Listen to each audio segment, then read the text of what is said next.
again. My name is Isabel Kudel, and as your EuRA board member, I'm honored to be your host again today, because guess what? We will continue our conversation on sustainability.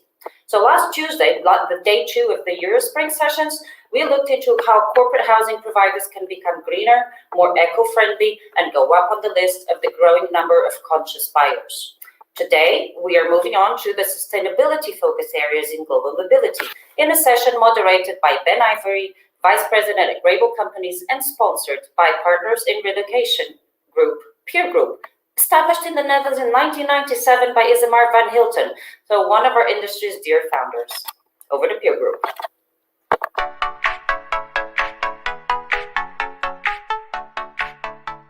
I was wondering if you could maybe help us with the relocation process. We have many types of services, and we can offer both the immigration and the relocation package. You could also maybe schedule a call.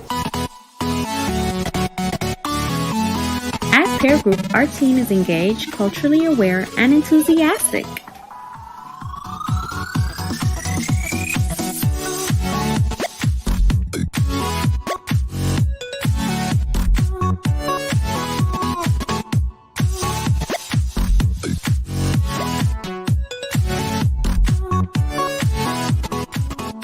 At Peer Group, we aim to make the immigration process seamless. Our secret is to stay one step ahead by removing potential roadblocks. We strategize to provide tailor-made solutions for our clients. We specialize in migration law. Our expertise is being able to communicate the law in an open and easy way. At Peer Group, our partnerships are based on trust, building a way forward, ensuring our partners are compliant.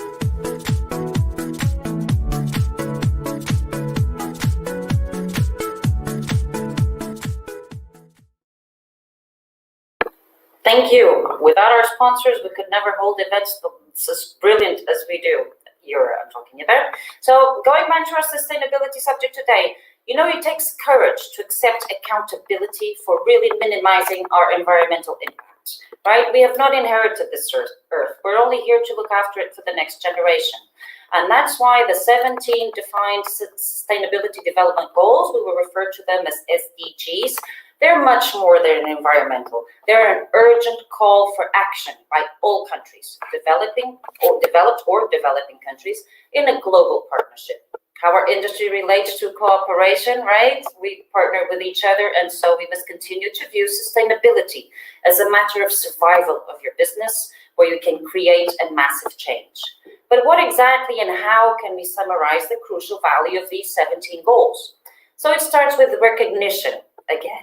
Ending poverty and other deprivations must go hand in hand with strategies that improve health, education, reduce inequality, spur economic growth. So while we tackle the famous, serious climate change and working to preserve our oceans and the planets. Now, this is such an urgent matter that President Ursula von der Leyen's political guidelines actually committed the European Commission to integrate these UN Sustainable Development Goals, thus engaging the European Union in an economic model that works, again, for people and for the planet. So although the world has come a long way, we've made tremendous progress in terms of human development, and not sure if you guys have read Factfulness by Hans Rosling. Things are better than we think, but there is recognition, although there is recognition of progress on several SDGs in many countries, no country is yet on track to meet these goals. So even more worrying is the world seems to be losing ground in many areas, namely climate change.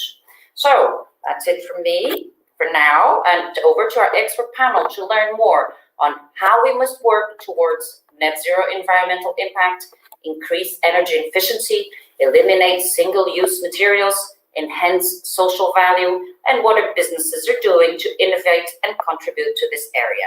Over to you, Ben. Thank you, Isabel. Our COVID year really was certainly a wake-up call for most of us. It caused us to take pause, reassess our personal and professional lives, and as we emerge from the pandemic, awareness for sustainability in its broadest definition is on our minds and is increasingly on the minds of our employees and our clients. On Tuesday, as Isabel mentioned, Andrew Scott and his panel addressed the topic of sustainability. His group of industry experts provided some specific examples of how sustainability practices apply to the corporate housing sector. Today, our group will continue the conversation and provide perspectives from a leading UK energy sector client professional, Lloyd, a progressive DSP provider, Renee, and a global relocation management company represented by Beverly and Rico.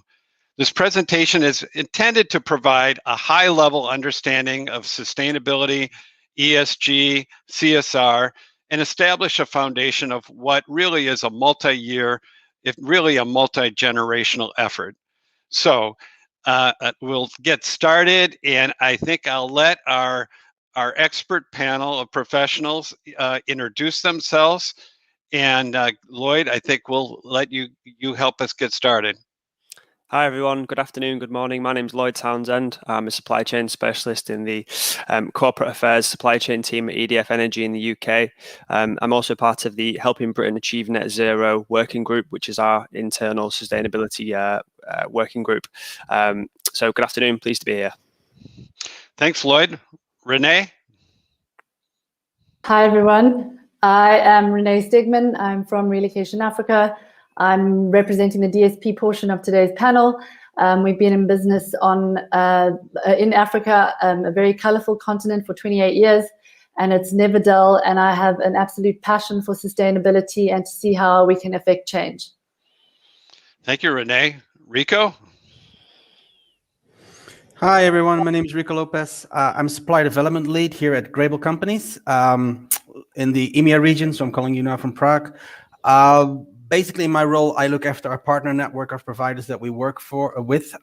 Before joining Grable Air Mobility around 7 years ago, I worked in procurement for a good number of years. And in both roles today and what I did in my previous life, I'm often linked to discussions around sustainability. So definitely something that's big on my radar as well. So nice to meet y'all. Thank you, Rico. Beverly. Thanks, Ben. Hi, everybody. Really pleased to be here. I am Beverly King. I am Vice President for Business Development and Consulting for Grable in EMEA and APAC. I've actually been in global mobility and also started my career in HR over 20 years ago now. And before joining Grable, worked in various industries, including defense and aerospace, electronics and financial services. And my role now gives me lots of insight across our spectrum of different clients and industries. I'm very passionate about this topic, and I'm also leading DEI in Grable across the EMEA group. Thanks, Beverly. And I'm Ben Ivory. I've been with Grable a number of years. For the last 5 years, I've had the opportunity to help formalize our CSR initiatives, both internally and with our partner network. So just before we begin, please know that we've got a few slides that are on the EuRA app.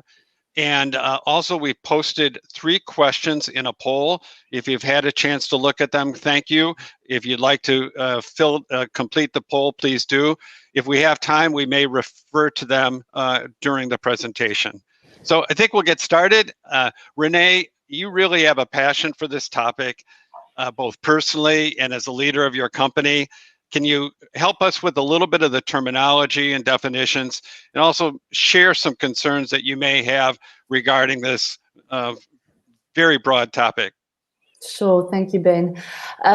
Well, Isabel really introduced the topic quite succinctly, but just I think one of my biggest concerns, to talk about that first, is really this aspect of greenwashing, which is really a term used for kind of what I call lip service. So and I think sustainability and the SDG goals have a deadline of 2030 to achieve them all.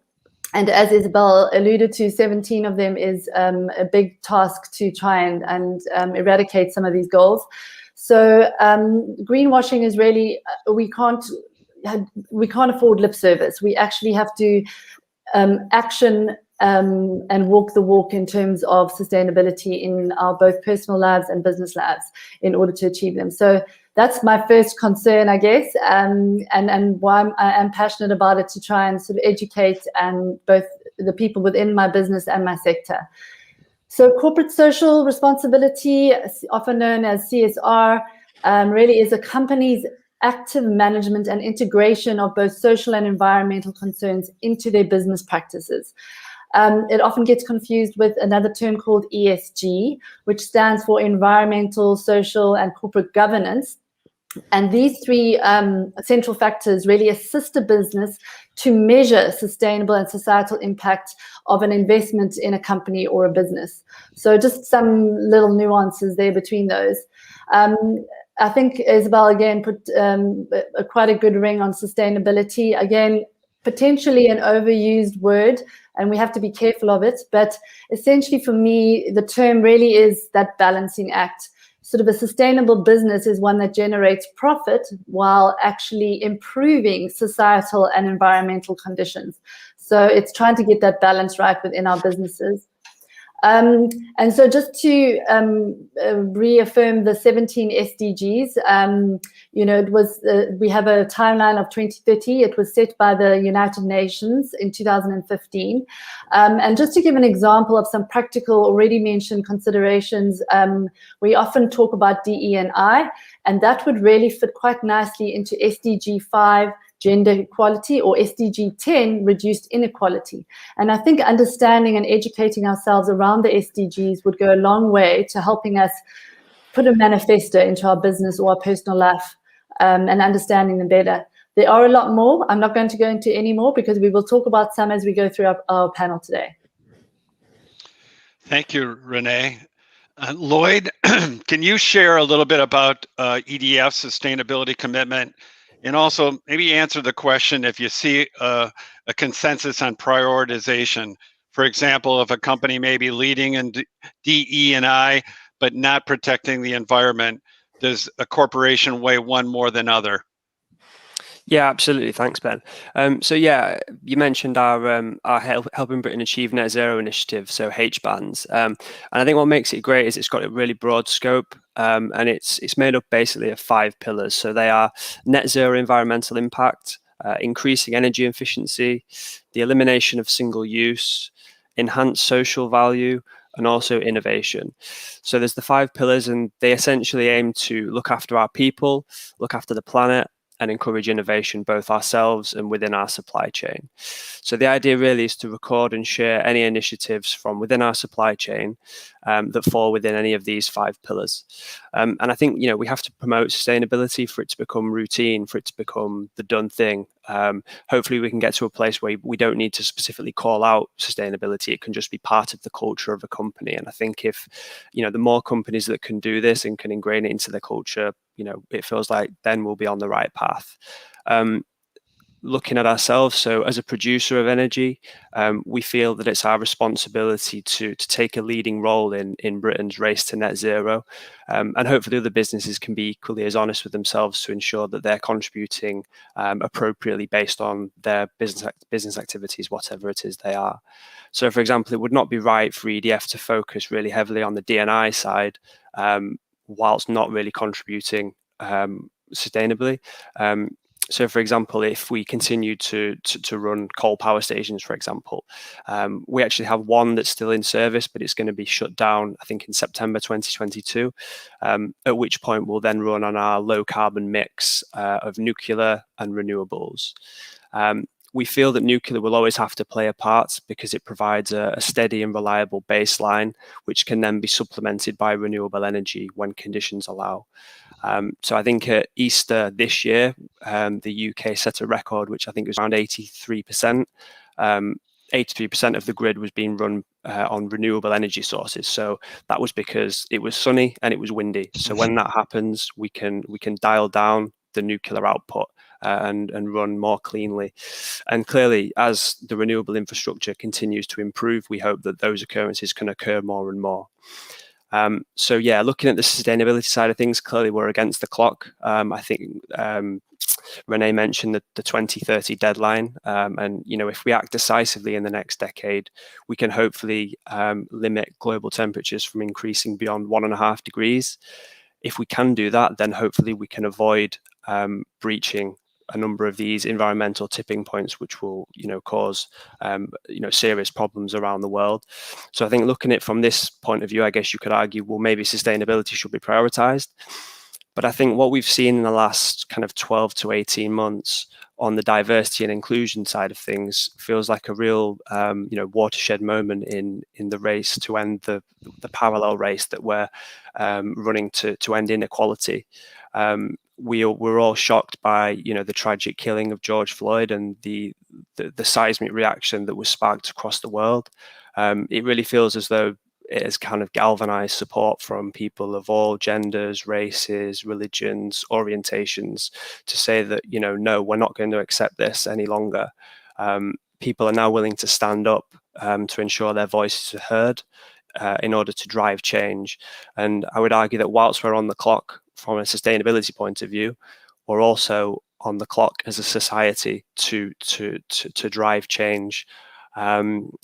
And I think businesses need to play a key part in this race as well.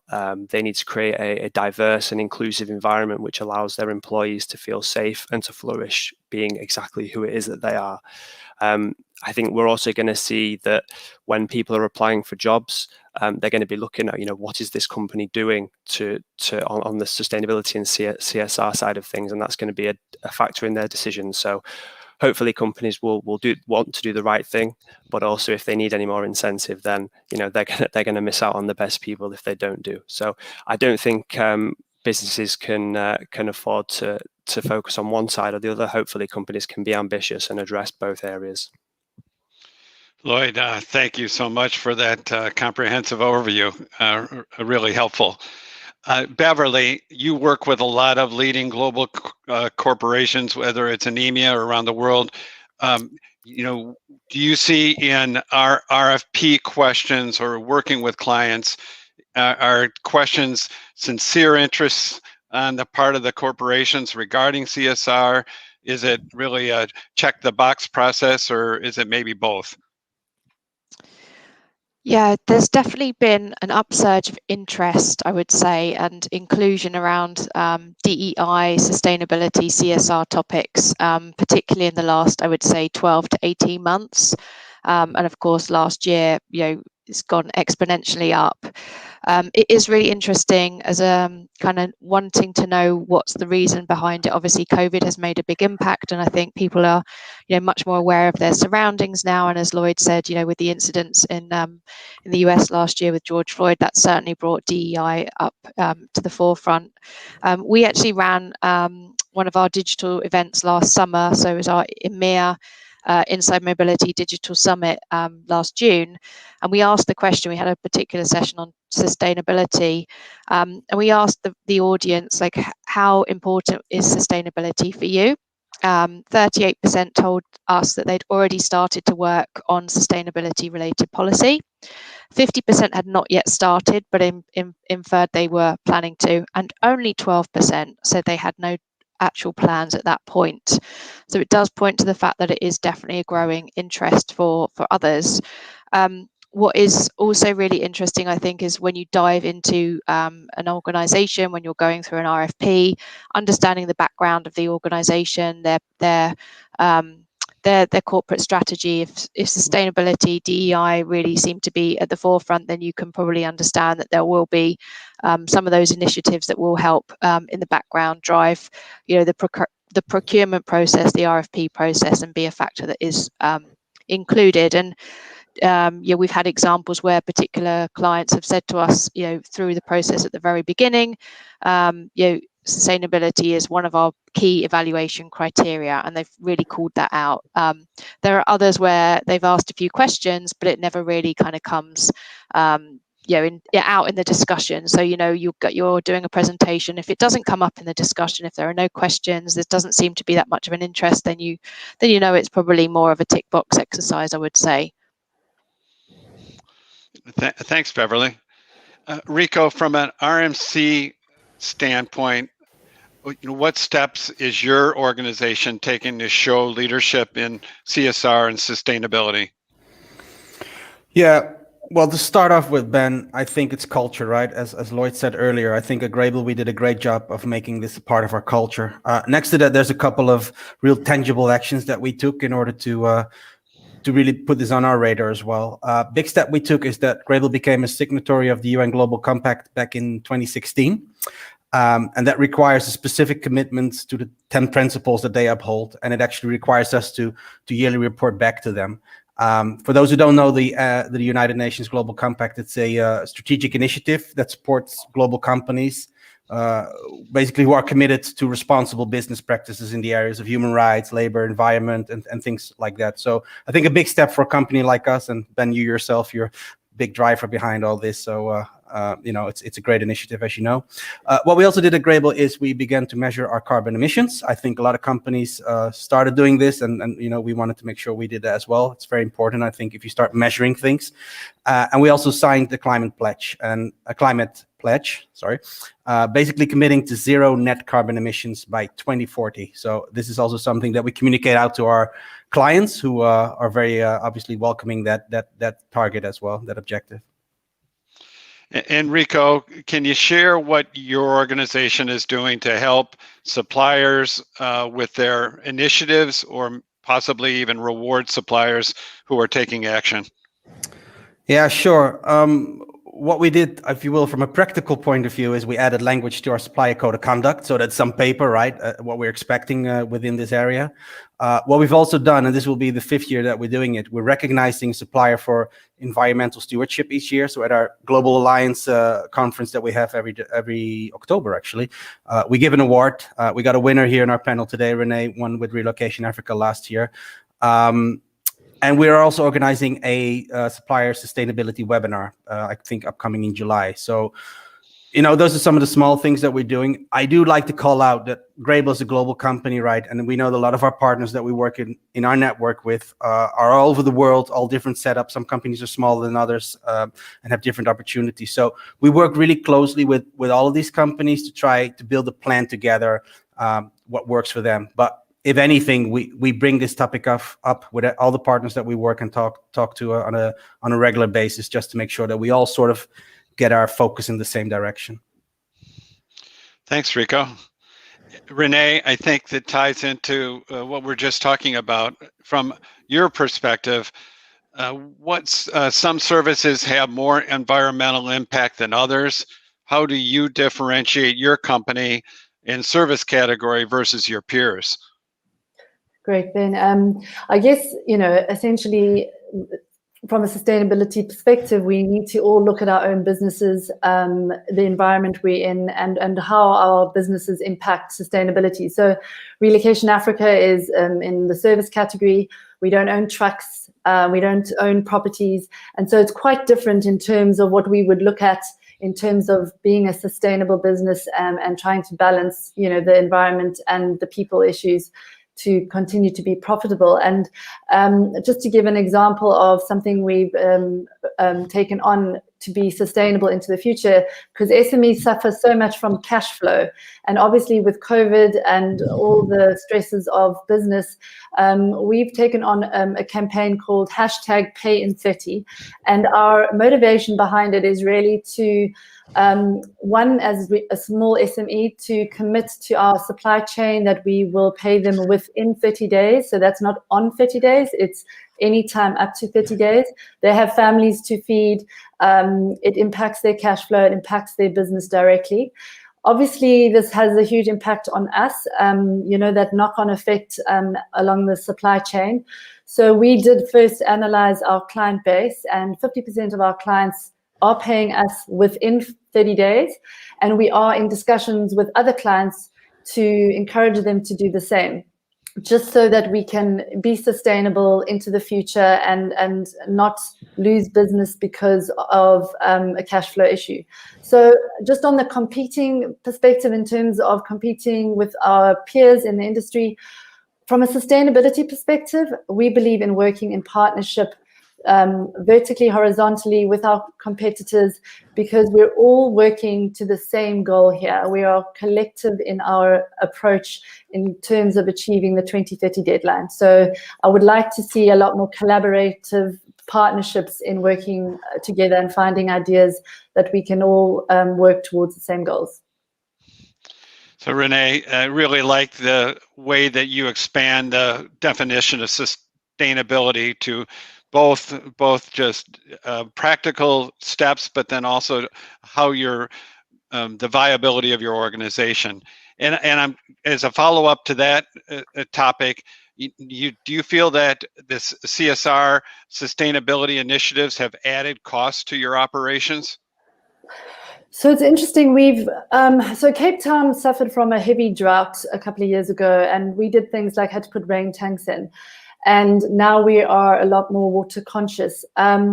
And with COVID, another example of how we had to react and adjust our business, we had to really look at work from home, work from office type of opportunities. And we did have to invest in technology in order to be able to continue our business. So I would say a lot of the practices that we need to put in may require some costs up front, but we believe, and we've had a look at some of these aspects, we believe that the costs will come down. So for example, going paperless is a good example where we are reducing the size of our photocopy and scanning machines.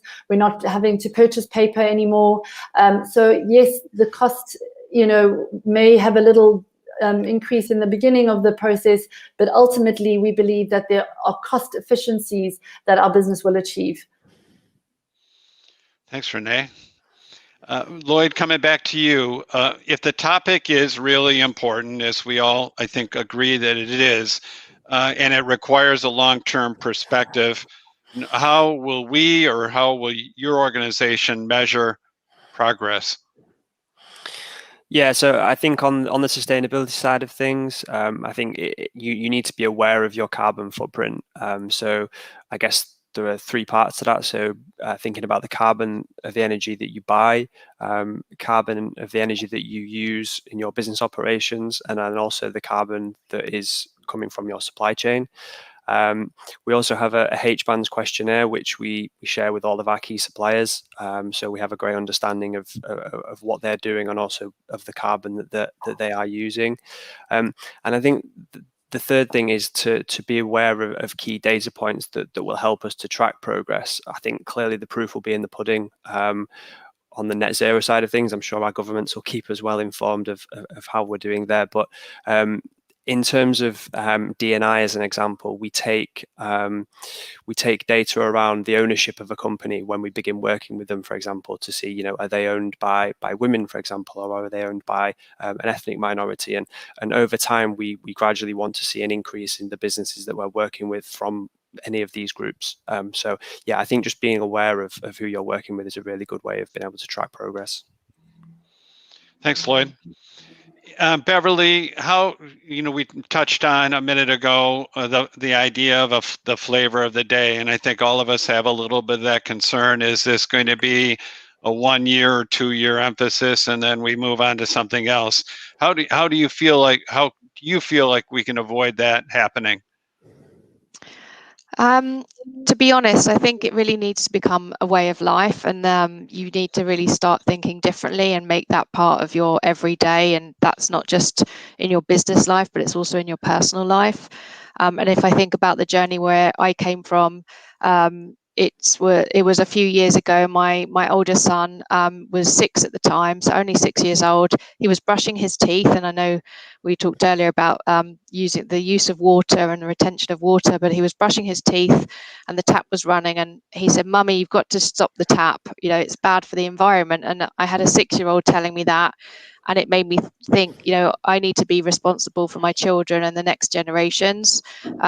So I would say, looking for ways that you can always be learning personally and professionally, asking questions, trying to think differently, and asking, is this the right way we should be doing things? And then tapping into, whether that's your clients, whether that's peers in the network that you can partner with, and really thinking about what can you do to make a difference. And it's one thing. It's not one thing. It's lots of different things that come together. Like any kind of initiative like this, you can't do everything in one go. It's not, one person doesn't make a difference on their own, but if you consistently try and work on achieving small goals, you can drive towards a bigger, better purpose. So I think as well, looking at kind of bigger strategy and planning your strategy as well, so you have goals to work towards, is also a good thing. It's not just one step at a time, but think bigger picture and where you're ultimately trying to get to, 1 year, 3 years, 5 years. Yeah, Beverly, I know we say a lot of it's much more like a marathon, and you have to make good progress. I think if you feel like you're going to try to do too much in 1 or 2 years, you probably either burn out or just don't understand the long-term nature of it. Exactly.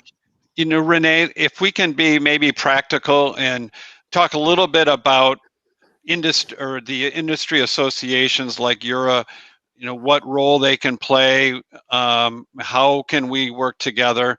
What would your vision or feeling be about how that could happen? Certainly, I think that these industries bodies could help us by educating our industry. I think, a lot of us here, and we referred to it earlier, sustainability. And in fact, I think I looked at I asked for one word in our little word cloud that we did on the polls. And a lot of people refer to sustainability as the environment, and sometimes forget about the people aspects and the social aspects of sustainability. So I think education is hugely important in our industry, and I think they could play a huge role there. Perhaps even guiding us and giving us some, sort of resources to be able to practically put certain aspects into place. I did put a slide, so if anyone wants to refer to one of the slides, I did a slide on people, planet, profit in terms of what we can try and apply as an SME DSP type business. But certainly I think education, perhaps some roundtable work groups where, as I said earlier, it's not for our competitors to compete in the space, it's to work together and, right through the supply chain, the client, our RMC clients, our other DSPs, to really just understand what we can really practically do to get to 2030 in our little ways. And then perhaps create a library or some sort of repository for information where valuable articles or applicable articles, because it's quite hard to scan through the broad topic of sustainability on the internet, where it references our industry. So I think perhaps that could be, something they could help us with. Thanks, Renee. And as we prepared for this, I think I shared that I've been active in the FEED organization for a long time. And FEED likewise is looking to say, how should it be incorporated into the FEED FAME standard? I think we heard the other day from the ASAP organization the desire to set some standards.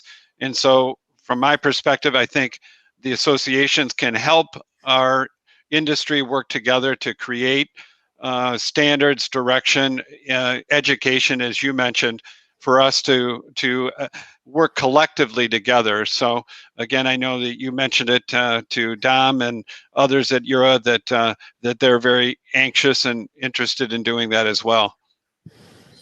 How about just as a kind of a bit of a follow-up to that, do you think our partners are willing to let the associations take the lead, or with input? Kind of a little bit, what do we think that may look like? I think I would certainly value, leadership and sort of a sort of central point of discussion, because I guess we're all sort of floating around in that large sea, and we're not an island. We can't operate sort of in a solo in order to affect change. So I think our peers will enjoy leadership in this space, because it is a really large topic. And I think, there are sort of the ISO accreditations. There's the 1400 accreditation from an environmental standpoint. There's the 26000 2010, which is the CSR ISO standard. And I certainly think if we need to start looking at implementing some of those into the EuRA Global Quality Seal, for example, although, I think everybody is already taxed quite heavily with some of that paperwork, but just to rather maybe be practical in terms of guiding us and allowing us to affect change practically. I think that's more important at the moment. Thanks, Renee. That's very practical and helpful. I think we'll shift. I know we're going to try to get to some questions from the audience here in a minute. But before we do that, I think this is such a personal issue for a lot of us, and for whether it's our children or whatever. And so I'm going to ask each of you to share a little bit of either where do you find inspiration, what drives you for your passion in this area. And so Renee, I think I'll let you go first. Well, I'm going to tell a story because it actually also will explain the title of our session today. So the story is, one day a man was walking along a beach when he noticed a boy hurriedly picking up and gently throwing things into the ocean. Approaching the boy, he asked, "Young man, what are you doing?" The boy replied, "Throwing starfish back into the ocean. The surf is up, the tide is going out. If I don't throw them back, they'll die." The man laughed to himself and said, "Don't you realize there are miles and miles of beach and hundreds of starfish? You can't make a difference." After listening politely, the boy bent down, picked up another starfish, and threw it into the surf. Then smiling to the man, he said, "I made a difference to that one." That's my inspiration. I think we can make a difference, each one of us, little by little. That's a great story, Renee. Thanks. Beverly? How do you follow up from that? So other than talking to people like Renee, of course, and I really am a big believer of using your network to learn and grow from others and share best practice and experience, and not, kind of trying to rewrite something that's already been done over and over again. I've got a book which is called Real. It's a planner which was given to me as a Christmas present, actually, from my husband. But it's actually about sustainability planning, and it's like helps you to guide every day, think about little things, little goals. And the lady who wrote the book is a lady called Safia Mini. She's an entrepreneur in this area, so that's my other inspiration. Thanks, Beverly. Lloyd? Yes, I think mine's quite an obvious one. I think a lot of people these days will probably have the same view, and mine come from David Attenborough's documentaries. Just the notion that we don't get another chance at this, and I think, as Renee mentioned earlier, we have the responsibility of looking after the planet for the next generation. That kind of really struck a chord with me. Thank you, Rico. I think I'm quite simple compared to the rest. So I do love watching documentaries as well. I'm also a member of National Geographic Society. So, I read all the magazines and just trying to take in all the information that we're reading. And of course, I've got, teenage kids as well. So stuff that they're learning in school and the way they look at the world obviously opens my eyes a lot as well. So when I was thinking about this, I at first was thinking about picking up my little grandchild who was here a little bit earlier, and I didn't know how that was going to go.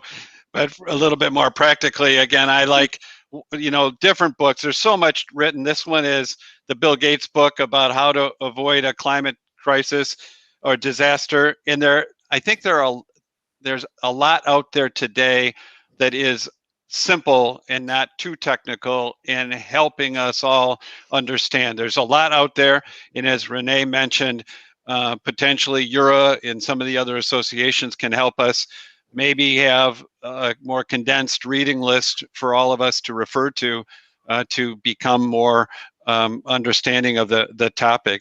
So thanks everyone for sharing your specifics. And again, maybe let's get to questions. And Renee, are you able to read any questions off of the Whova app? So I'm going to read this one. It says, can weaknesses in the transport moving sector explain slow progress on the SDGs? I'm not sure who wants to tackle that one. Can you read it one more time for me? I'm sorry. Sure. Can weaknesses in the transport moving sector explain slow progress on the SDGs? I'm not sure I totally understood it, but I will say, having spent most of my career on the moving transportation side, there are some things that are practical, in meaning that transportation is going to have a carbon effect, and I think we all understand that. But I also believe that there are things that all of us can and should do. I think in the last couple of years, there's been much more emphasis on things like preparing a family to not transport things that they really shouldn't transport, that they're probably not going to use, donate it, recycle. So I think that's something very practical. I think we all know that there's a lot of packing material used in a transportation, some of it plastic. I'm sure we all know that there are some practical steps that we can take to either eliminate, make certain that the items get recycled. So is it going to be simple? No, but I'm absolutely certain that there are other organizations right now that are already implementing some best practices, and there's a lot more to do along that way. Now, I have no idea if I answered the question, but that's at least my perspective. Great. Ben, I've got the next one. I think it's for Lloyd. What was the most impactful thing you've seen a supplier do to further EDF's mission? Well, I think certainly my favorite one from a supplier was one of my occupational health suppliers. They support a reforestation project in Africa. So they basically plant trees in Kenya, Burkina Faso, and Madagascar. So I think they plant around 1,000 trees a year, and that I think it saves or absorbs around over 100 tons of CO2 each year. So I think it just goes to show it doesn't have to be something that's so close to home. It can be something that you want to get involved in on the other side of the world. It all counts and it all helps. Totally. That's all on the app. Ben, do we have other questions? I don't think so, Beverly. Anything else that we thought we might want to cover? Yeah, I think one more was some practical first steps someone can take to make an impact. So I think that was one for Rico. You mean for suppliers? Yes, for suppliers, sorry. Exactly. Tips. For those that are watching today, what practical steps can people take? Yeah, no, it's a great question. You can make it really complex, right? As I said earlier, we've got a global network, and I know that a lot of our partners are in very different regions from each other, so they have different priorities, different challenges to deal with. What I've really learned from prepping for this session and talking to you guys a lot is mainly from Renee, right? The greenwashing. I'm using the term a lot these days. That's a bit of a trap, I would say. I have seen partners participating in RFPs or submitting bids to us, and saying that they're paperless office, they've got all this great stuff going on, so they tick all the boxes. It's good. It's absolutely good. I'm going to encourage people to keep doing that. However, just make sure you just don't tick the boxes, right? I think a real practical first step, if that's the essence of the question, to me is really for companies, and everybody's on the call today or listening to it later, is just to set up a first meeting within your teams and ask, and just on this topic, right? And just sit with each other and saying, what are we doing and what can we do within our group? Now, again, I know everybody's running different size companies and that everybody has a different population within their teams. But I think as soon as you start making this a topic on your agenda, you already take a first big step.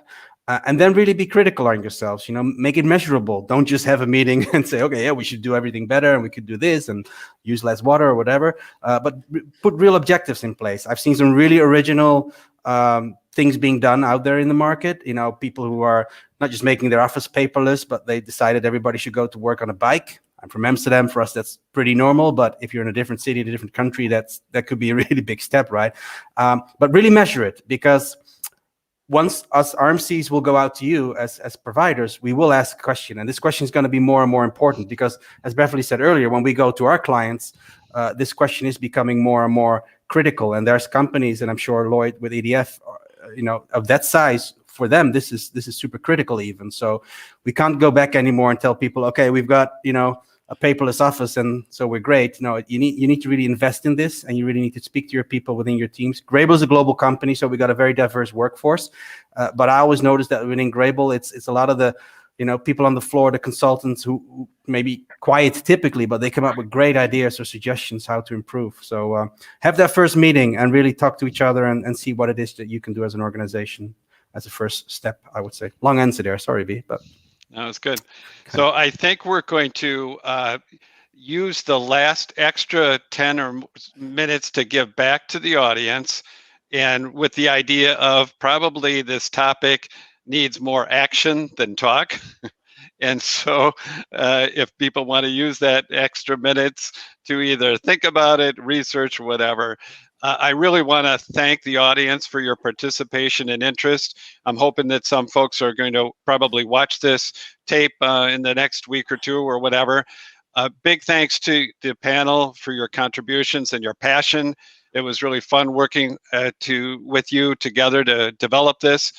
Really thank EuRA for putting the topic on the agenda twice, which I think is a big commitment.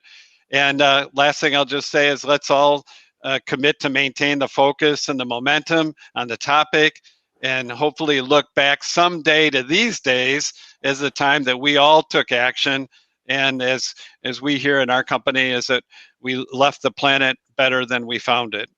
So thanks again for being on the session, and have a wonderful weekend. Ben, I've got one more question that's come in, and I've got a question for Bev as well. Can I ask them? Sure. Okay, so let's ask the one for Beverly first. How do we help corporates shape their sustainability mission in mobility as business partners? So I think it's really about thinking about the strategy and helping your mobility partners shape their strategy. So you'll see in the pack that is available on the EuRA app as a handout, actually, something I used last year when I did a roundtable with a group in Germany, virtually, of course.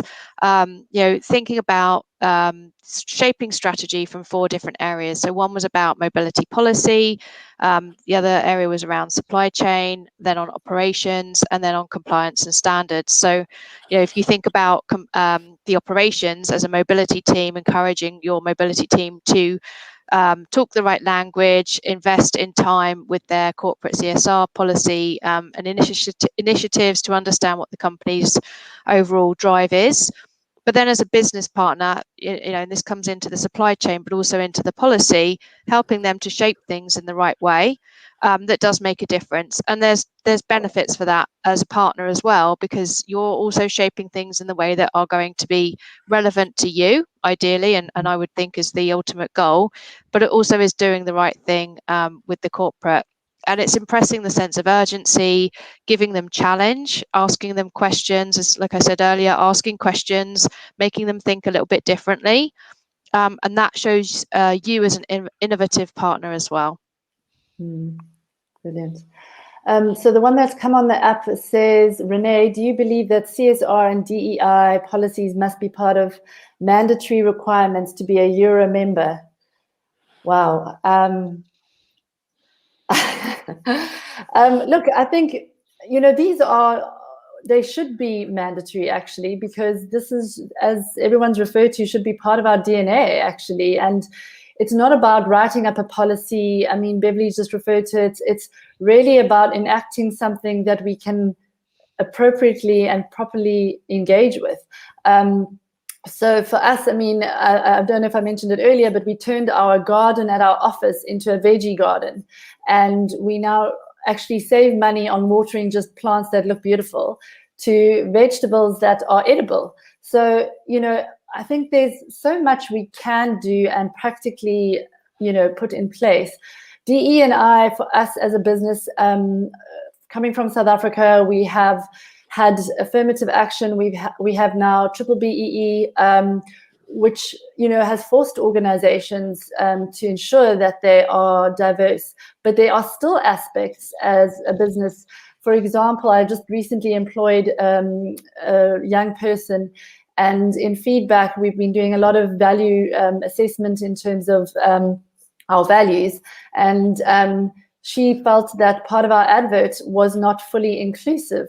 And, it really is important that this is a daily activity of relooking, ensuring we have these policies and this information top of mind.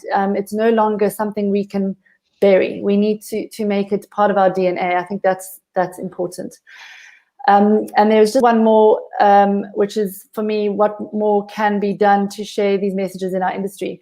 And I just wanted to say this quote because Professor Mervyn King eloquently shares, "Profit is out, value creation is in."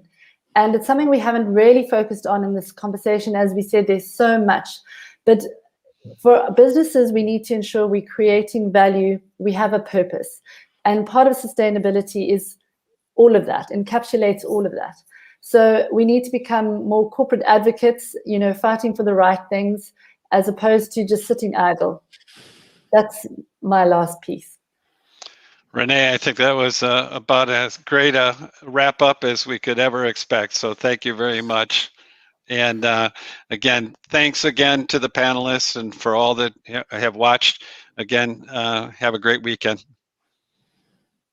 Thanks, Ben. Thanks, Thank everyone. you. Thank you. Bye all. Bye-bye. Bye.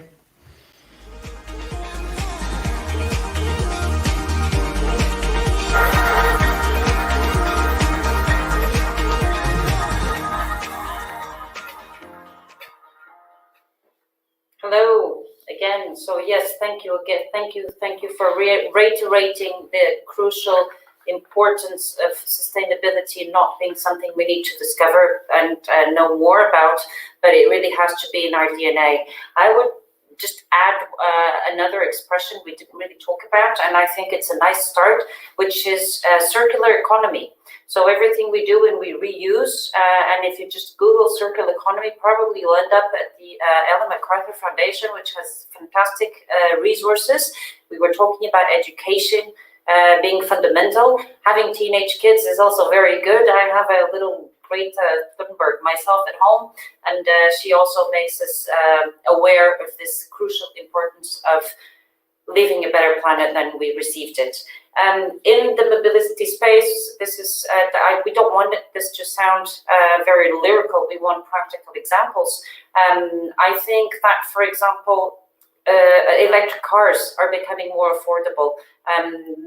It was probably 5 or 6 years ago, we bought a hybrid car. A hybrid is, you're electrical in the city. If you need more speed on the highway, the gasoline kicks in. So that was a very small thing, but it does have an impact.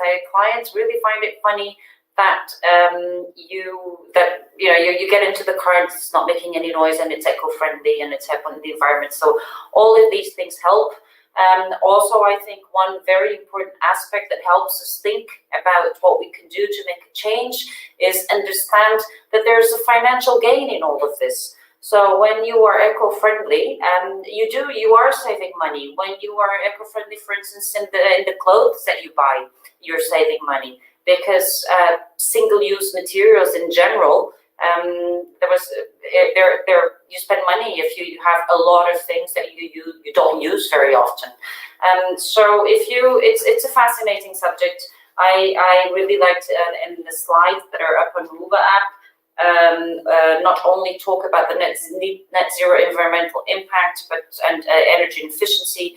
The elimination of single-use materials is something that we can start not only at the office, but definitely, companies are people, right? So if we start at home, as we were saying on Tuesday, if we start at home creating new habits, there's no doubt that these will spill over to the companies. Now, before I ask, before we invite our next Ignite speaker, and just to make sure you stay over there with us, after the Ignite with Rob Fletcher, we will have a end of the week wind down. So I know all of you out there, we are so used to or missing that final wine of glass at the end of a conference, and especially at the bar. That's where we make the best moments of our conferences. So after the Ignite, stay with us. I will brief you again on this wonderful end of the week wind down in crazy different platform. Now, coming to us from the UK, our Ignite presenter knows resilience because as a terror attack survivor, he will share his perspective on COVID-19 and what to expect. Co-founder of Heart Relocation, please welcome Rob Fletcher.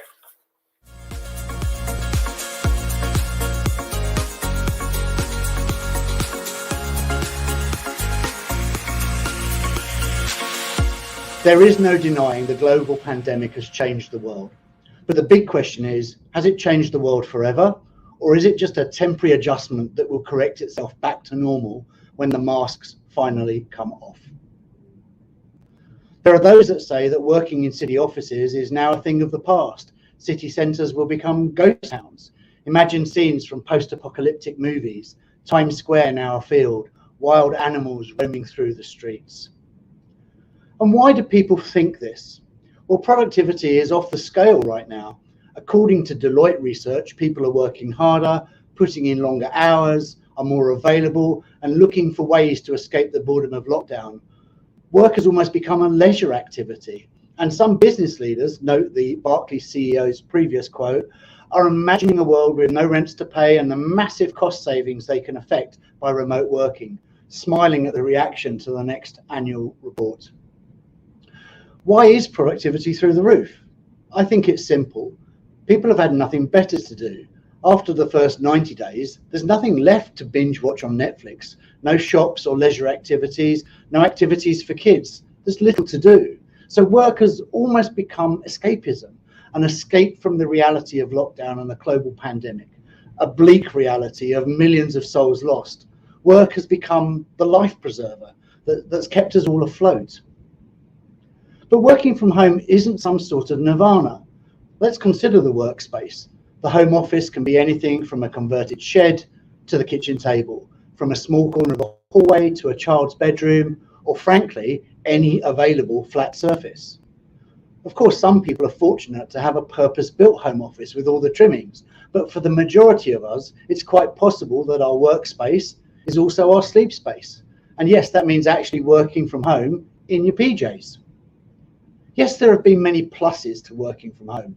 No commuting, more quality time with family, especially children, more time invested in being a family, sharing the experience, playing games, having fun. But for many, that blessing is more like a curse. Increasing divorce rates, domestic violence, and a rising toll of mental health issues, including, according to one study in Wuhan, an explosion of cases of post-traumatic stress disorder. So maybe one positive note from the pandemic is that well-being has become both a talking and a listening point. People will more openly talk about mental health and wellness as part of everyday conversations. How many more conversations start with emotional and understanding questions? Questions like, how are you? How are you feeling? How have you been coping? Surely this can only be a change for the better, and one of those that we should keep. But wondering what the new normal will look like can be quite unnerving for people. As the world starts the slow process of recovery, and as the masks slowly come off, what will they reveal? What will the world look like? Will humans have become afraid of proximity, worried about contagion, afraid to engage with people they don't know, scared to travel or venture far from home, afraid to go to work or socialize in larger groups? I don't think so. I subscribe to the opinion that human beings are amazing. Amazing because we're adventurers, explorers, always seeking new experiences and places, forever pushing the boundaries of what's possible. And what do we need to achieve such marvelous feats? Simply two things. First, the genius of individuals. Second, and more importantly, the the collaboration of people in their tens, hundreds or thousands, forever pushing each other on. And for that reason, and a relentless faith in the indomitable spirit of human beings, irrespective of our colour, creed or religion, that I subscribe to the belief that we will revert back to something that looks very similar to what we had before, just better. It may take some time. We need to be patient, not just with ourselves, but with others. Respect that we'll be all moving at different speeds. Some may reveal what's beneath the mask sooner than others, and that's okay. But I don't think I'm alone in craving a world more normal, a world where I can go to work and engage with colleagues, where I can find inspiration, conversation, and hugs. I'm going to leave you with one final thought. Over the coming months, we can be amazing for each other, be there for each other. If you're strong, be strong for those who are finding it hard. And if you're finding it tough, please don't be afraid to ask for help. Together, we are amazing.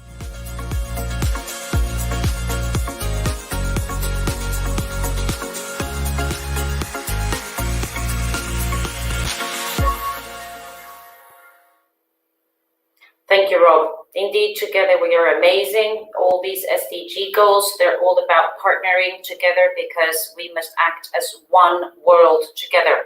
Just before wrapping up on the session, there are session polls on the Wolva app. And just out of curiosity, you were asked to give one word that springs to mind when you think of sustainability. And even if at the beginning it was environment, it now has come up as future. And I think this is such a great takeaway, which is we need to leave a better future for the children or just the next generations. We're just looking after each other here, and for the planet. Another question was, how important is CSR or SCG sustainability for global corporate mobility clients in the next 3 years? And we have almost 50% saying very important, 14 out of 41 saying critical, and thank God a very lower number saying moderately important, flavor of the month. And how do you understand your CSR ESG sustainability? Reasonably competent was the answer. We now would like to see the very competent IPOTITA course on it go up and rising. Although that's still lagging behind, just start to get comfortable with terms and concepts. So today's Friday. Weekend is a very, very good time to have some time off to read about all this. We could definitely, we could suggest, but if you just Google it, there's a whole world out there on this matter. And I think our key takeaway is the urgency of it.